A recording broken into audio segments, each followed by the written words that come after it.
There are a lot of mixed feelings with AI among developers. On one hand, some are terrified of it, worried it might take our jobs, or who knows, even become our overlords. On the other, some absolutely love AI, calling it the best invention since the Apple Silicon chip.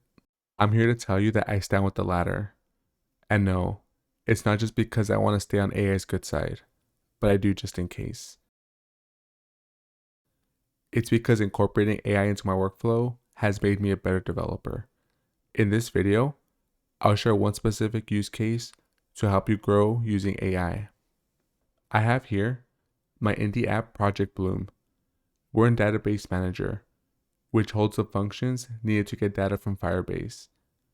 This function on the screen listens to the current user's projects and updates the UI right away if anything changes. Inside .add snapshot listener, we have the weak self statement. Let's say I wasn't sure what this meant.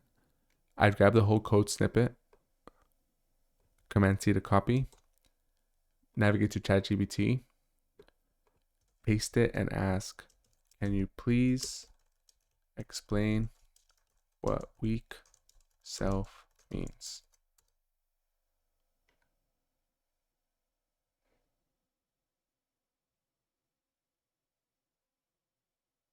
Of course, chat will break it down for you.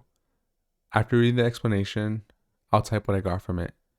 This is the important part, as you need to check your understanding. Please excuse my typos.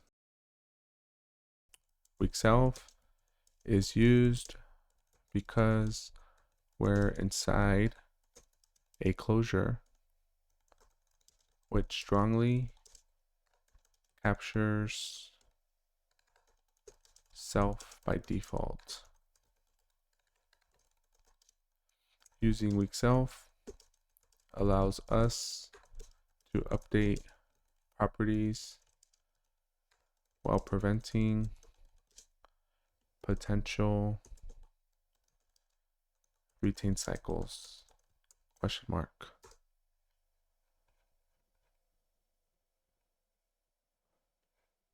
This is pretty amazing. It's like having someone who knows more besides you at all times. Try it out for yourself and see what you think. Don't fear AI. Embrace it.